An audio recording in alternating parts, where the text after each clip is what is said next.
السلام علیکم ناظرین و سامعین، اللہ سے دعا ہے کہ آپ سب اپنے پیاروں کے ساتھ خوش باش اور بخیریت ہوں، آمین ثم آمین۔ ناظرین، آج خواتین کے ایک مسئلہ عظیم کے بارے میں ایک فقاہیے کے ساتھ حاضر ہیں۔ سن کر بتائیے گا کہ آپ اس مسئلے کا شکار رہتے ہیں یا اس سے دوسروں کو شکار کرتے ہیں۔ گھر میں داخل ہوتے ہی شاکر صاحب کو ایک پرسکون خاموشی کا احساس ہوا۔ وجہ جلدی معلوم ہو گئی کہ بیگم صاحبہ پڑوس میں کسی تقریب میں شرکت کرنے گئی ہوئی ہیں اور بچے ٹیوٹر سے پڑھ رہے ہیں۔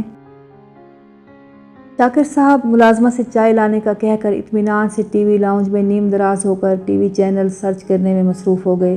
اس دوران وہ کچھ گنگنا بھی رہے تھے۔ ایسی بے فکری کے لمحات انہیں کم ہی نصیب ہوتے تھے، لہٰذا وہ ان لمحات کو جی بھر کر انجوائے کرنے کے موڈ میں تھے، لیکن شاید انہوں نے اپنے حصے کی ساری بے فکری اور آزادی شادی سے پہلے ہی استعمال کر لی تھی۔ ابھی چائے کے 2-3 گھونٹ ہی حلق سے اتارے تھے کہ لاؤنج کا دروازہ دھڑام سے کھلا اور ان کے گھر کی رونق، چہل پہل اور ہنگامہ، یعنی ان کی بیگم تنتناتی ہوئی اندر داخل ہوئیں اور ادھر ادھر دیکھے بغیر سیدھی اپنے کمرے کی طرف بڑھ گئیں۔ یہ صورتحال دیکھ کر شاکر صاحب کے ہاتھوں میں بڑی مشکل سے آئے ہوئے بے فکری اور آزادی کے طوطے پھر سے اڑ گئے۔ وہ چائے اور ٹی وی بھول بھال کمرے کی طرف دوڑے تاکہ کسی یقینی طوفان کی آمد سے پہلے ہر ممکن حفاظتی اقدامات کر لیے جائیں اور نقصان کی شدت کم سے کم ہو۔ آثار بتا رہے تھے کہ کوئی طوفان آنے والا ہے۔ کمرے میں داخل ہوتے ہی ان کی آنکھوں کے آگے ہرے پیلے رنگوں کا پردہ سا چھا گیا۔ گھبرا کر شاکر صاحب نے آنکھوں پر ہاتھ پھیرا تو بیگم کا ہرا پیلا دوپٹہ ہاتھ میں آیا۔ ایک قدم آگے بڑھے تو لڑکھڑا کر رک جانا پڑا کہ بیگم کی جوتیاں راہ میں حائل تھیں۔ گھر میں داخل ہونے والی بیگم خود تو خاموش تھیں، لیکن ان کے ہاتھوں کی اٹھا پٹک سے چیزیں حسب توفیق صدائے احتجاج بلند کر رہی تھیں۔ شاکر صاحب ہمت کرتے ہوئے بیگم سے مخاطب ہوئے، آپ نے بتایا نہیں محلے میں کس کے ہاں تقریب تھی، اور آج تقریب سے واپسی پر آپ نے ہمیشہ والا سوال بھی نہیں پوچھا کہ میں اس سوٹ اور اس ہیئر سٹائل میں کیسی لگ رہی ہوں۔ بیگم آخرکار بول ہی پڑیں، بس رہنے دیں، آج شفیق صاحب کے ہاں تقریب میں جو کچھ سن کر آ رہی ہوں اس کے بعد اب کوئی اور بات سننے کی تاب نہیں رہی۔ کیا مطلب؟ آپ کے سامنے آپ کی موجودگی میں کسی نے باتیں سنا دیں کہ اب کچھ اور سننے کی تاب نہیں رہی؟ حیرت ہے۔ بیگم کلس کر بولیں، آپ کو تو نمک چھڑکنے میں ہی مزہ آتا ہے۔ شاکر صاحب بے ساختہ بولے، کیا کہہ رہی ہیں؟ جب سے ڈاکٹر نے کھانے میں نمک کم استعمال کرنے کو کہا ہے، ہماری زبان تو نمک کے اصل ذائقے کو ہی ترس گئی ہے، کجا کے ہم نمک چھڑکنے کی کوشش کریں۔ بہرحال آپ یہ سب جانے دیں اور باہر لاؤنج میں آ کر ہمارے ساتھ چائے نوش فرمائیں اور ہمیں یہ اعزاز بخشیں کہ ہم آپ جیسی شخصیت کے ساتھ کچھ وقت گزاریں۔ آخری جملے پر بیگم تڑپ کر چلائیں، ہاں ہاں اڑا لیں آپ بھی میرا مذاق۔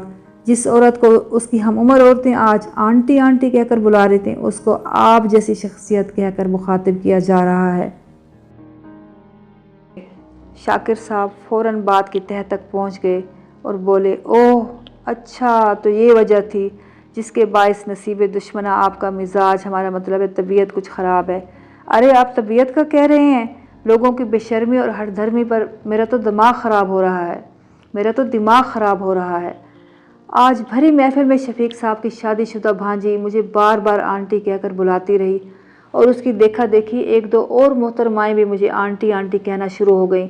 آپ کو پتہ ہے شفیق صاحب کی یہ بھانجی بڑی آپا کی سنبل کی کلاس فیلو ہے اور سنبل مجھ سے صرف 6 سال ہی چھوٹی ہے۔ ہاں تو وہ سنبل کے حوالے سے آپ کو آنٹی کہہ رہی ہوگی، کیونکہ سنبل بھی تو آپ کو آنٹی ہی کہتی ہے۔ سنبل اگر مجھے آنٹی کہتی ہے تو میں واقعی اس کی آنٹی ہوں۔ بھائی میں سنبل کی سگی چھوٹی خالہ ہوں، لیکن اس کا یہ مطلب تو نہیں کہ اس کی ہم عمر اور کلاس فیلوز بھی مجھے آنٹی کہنا شروع کر دیں۔ سننے والے تو مجھے بڑی عمر کا ہی سمجھیں گے نا۔ اچھا غصہ چھوڑیں، وہ آپ کو عزت کی وجہ سے آنٹی کہہ رہی ہوگی، اب بھلا وہ آپ کو کیا کہہ کر بلاتی؟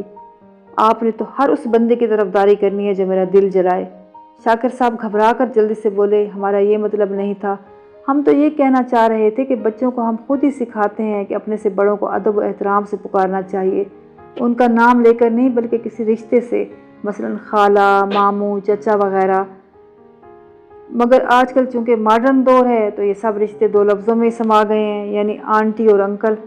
یہ اور بات ہے کہ جس زبان کے یہ لفظ ہیں وہ اہل زبان انہیں اپنے خونی رشتوں کے سوا کسی اور کے لیے استعمال نہیں کرتے۔